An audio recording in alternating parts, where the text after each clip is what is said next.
Doutora, boa tarde, tudo bem? Boa tarde, Solange. Boa tarde a todos que estão assistindo. É sempre um prazer muito grande estar aqui com vocês. E é um prazer nós termos, né, a doutora, uma médica, para estar nos ajudando nas nossas dicas de saúde, né?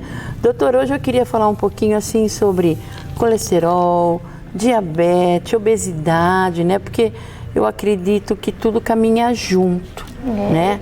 A doutora já disse anteriormente, explicou um pouquinho sobre ele, mas eu queria frisar muito, doutora. Hoje, quantos por cento da população se encontra numa situação dessa? Porcentagem, mais ou menos. A gente acredita assim, os dados, eles estão um pouquinho aí defasados, né, por conta até da pandemia, onde a coleta desses dados ficou um pouquinho, mas o que a gente vê é que 8%, teve um aumento de 8% no diagnóstico de diabetes tipo 2 recente nos últimos anos, mas ainda 40% da população que tem diabetes ainda não sabe, ainda não fez esse diagnóstico. Então, é uma doença aí que vai explodir cada vez mais. E qual que a dica de saúde que a doutora daria, né, para esses 40%? Eu acredito que precisa fazer exame. Infelizmente, o diabetes ele é uma doença oligossintomática nos primeiros anos de doença, né? Porque ainda a gente não tem uma falência completa do pâncreas. Então, o paciente ele não sente nada, ele não sente dificuldade para enxergar, ele não sente alterações de inchaço, mas sim, às vezes aumento de fome, ir várias vezes ao banheiro, perder peso, ganhar peso de forma excessiva, são sinais aí de alerta, que a gente fala, são os P's, poliúria, fazer muito xixi, polidipsia, que é tomar muita água, P de perda de peso, ponderal, né? Então eu acredito que se a gente não fizer exame, não tem muito como a gente fazer esse diagnóstico só olhando para a pessoa, né? Um pré-diabético é a partir de quanto? Um pré-diabético, a gente tem alguns níveis, pela glicemia de jejum, então quando a gente mede a pontinha do dedo lá pela manhã e ele está acima de 100 duas vezes, tá? Então o indivíduo já pode ter esse pré-diabetes, e fazendo a medida daquela hemoglobina glicada, que mede uma média dos 3 últimos meses da glicemia, tá? Ele sendo acima de 5,7, 5,8, a gente já considera o indivíduo em risco com pré-diabetes. Doutora, às vezes é muito mais assim, como que eu posso dizer? Por exemplo, a pessoa que já é diabética, né? Então, ela mede todo dia, ela se, como que eu posso dizer? Ela se vigia o tempo todo. E aquela que ainda não sabe que acaba correndo mais risco. Eu acho que tudo que a gente não sabe, se a gente não conhecer o nosso inimigo, a gente não sabe se defender dele. Então, eu acredito que não precisa também sair todo mundo fazendo exames aí de glicemia, mas assim, às vezes essas iniciativas que os postos de saúde, as nossas unidades de saúde fazem, de medir umas glicemias de jejum ao acaso, às vezes algumas redes, alguns serviços, até os próprios estudantes, às vezes que eles fazem algumas campanhas, são campanhas para conscientização, né? Então, não precisa sair todo mundo correndo, mas quem tem uma história familiar positiva aí para diabetes, eu falo que a gente não herda herança, não herda fazenda, a gente herda essas coisas. Então, a gente tem que correr atrás, né? E o colesterol, doutora? Também, né? E eu acho que uma coisa caminha junto com a outra, né? Hoje em dia a gente não sabe o quanto de colesterol tem embutido nas coisas que a gente come, né? Então, por exemplo, bolachas recheadas, até cafés de máquina. Café de máquina? Tem bastante colesterol. Então, é uma coisa aí que às vezes a gente não sabe. A gente pensa que colesterol é a gordura, né? É a fritura, mas não é só isso não, porque tem muita coisa embutida nos alimentos. Mas o que seria o café de máquina? Tem diferença do café de máquina, do coador? Tem, porque assim, às vezes aquelas cápsulas, elas são mais palatáveis, né? E para tirar a essência do café e para ele ficar cremoso, assim, ele precisa de um pouquinho de gordura. Pode até ver na xícara como fica, a xícara fica com um pouquinho de gordura. Então, é gostoso, não é que não pode, mas é que a gente tem que titular. Então, entre o café expresso e o café coado, é melhor o coado. E o de grão também, aquelas máquinas que é de grão, não é... se for aquele torrado na hora, é um pouquinho melhor. Nós temos que... Olha, essa é uma novidade para mim. Então, a gente tem que...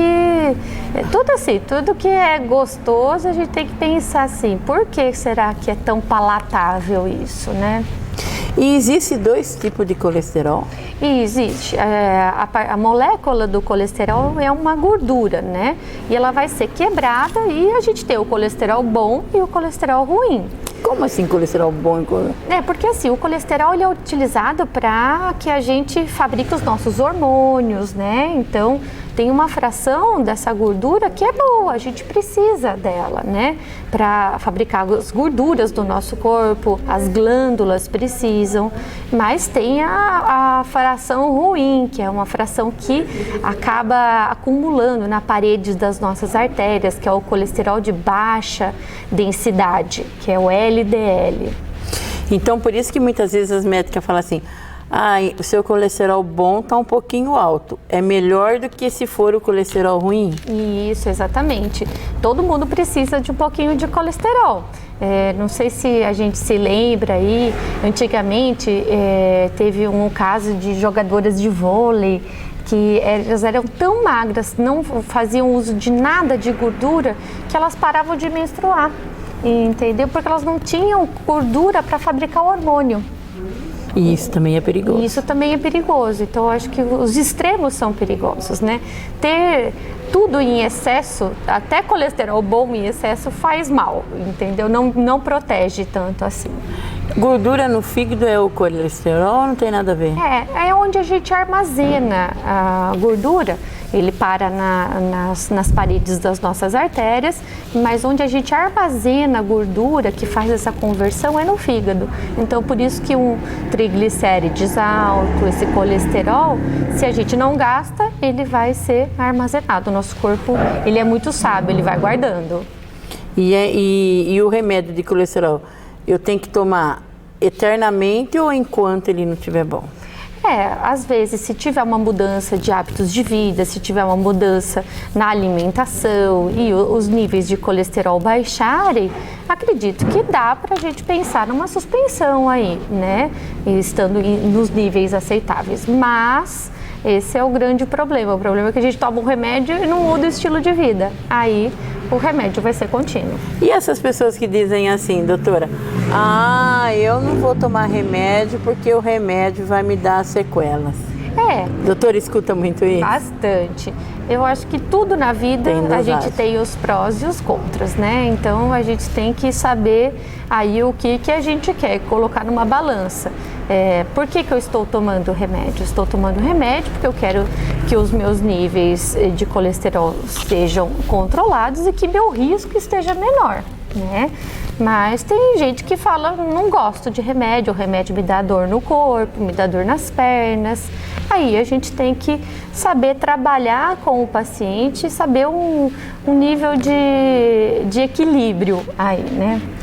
E muitas pessoas que falam assim, o remédio acaba com o fígado, tem a ver isso?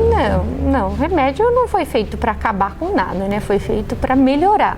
Então, a questão é mudança. O porquê que eu estou tomando o remédio, entendeu?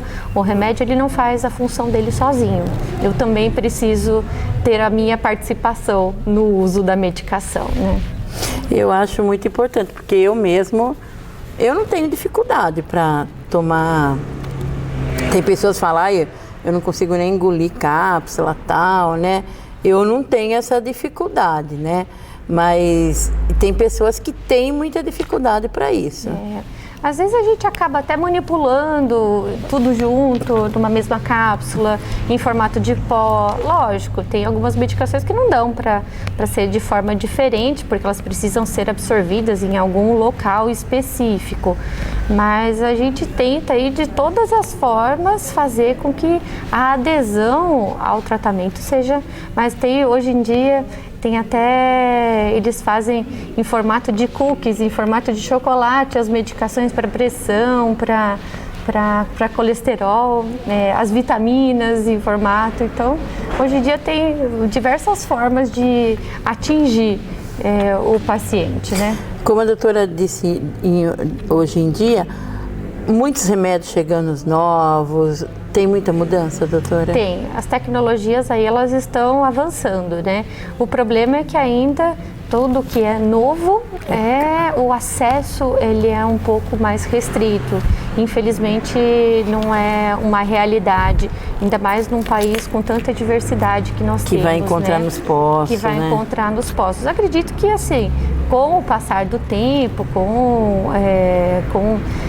ficando esses remédios um pouquinho mais fadados no mercado, eles acabam sendo mais acessíveis, mas ainda não é uma realidade que a gente tem no Brasil, né?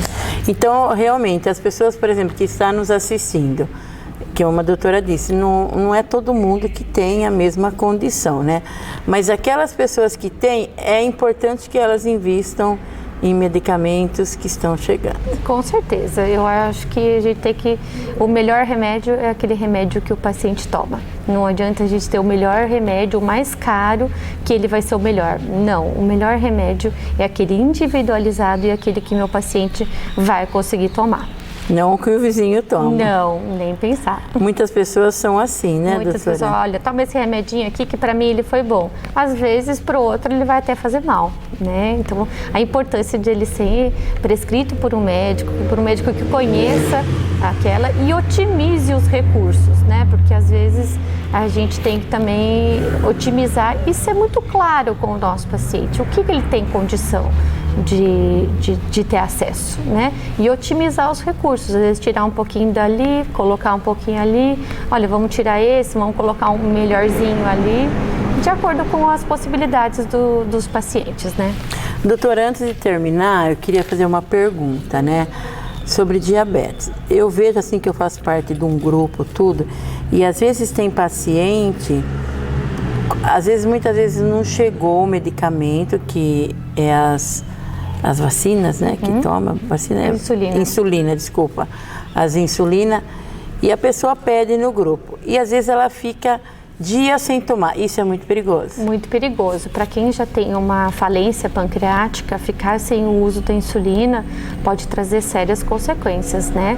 Então, aí vai da orientação, não tem aquela insulina, às vezes, que o paciente faz uso do alto custo, procure o médico, peça para que troque para aquela que tem na unidade, na rede pública, tá? Para não ficar sem. Então, assim, mas não ficar sem nunca, porque esses quadros de insulinopenia, quando o pâncreas parou de funcionar, são muito graves, né? Ah, tá. Então, se a pessoa toma lá uma insulina, né, vamos falar do Malantzky, né? Uma Glargina, né? Uma desse estilo. Se ela não está conseguindo, não está vindo, ela pode tomar uma que tem... Pode tomar, vai ser... Tá. Melhor ela tomar do que ficar sem. Melhor ela tomar do que ficar sem. Às vezes a dose modifica, por isso que é a importância do paciente ter um contato com o seu médico, né?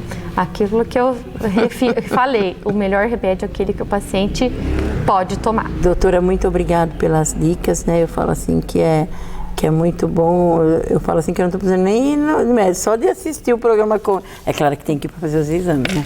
Mas só de assistir o programa Convívio, a doutora nos ajuda bastante, que está atendendo no consultório, onde atende um monte de lugar, está dando aula, conta pra gente. A rotina aí acaba sendo um pouquinho pesada. Na UTI. Na UTI, no consultório, na faculdade. Semana que vem, primeira semana de setembro, eu estou indo para um congresso brasileiro de endocrinologia, trazer novidades aí. Ah, legal. E buscando sempre atualizar, né? A gente ficou tanto tempo nas atividades online, agora vai ser um congresso presencial, híbrido, né? Mas Isso é muito estarei bom. lá, aí trago novidades para vocês. Traz pra gente, hein? Com certeza. Tá bom? Essa foi a nossa dica de saúde com a doutora Gabriela Romano.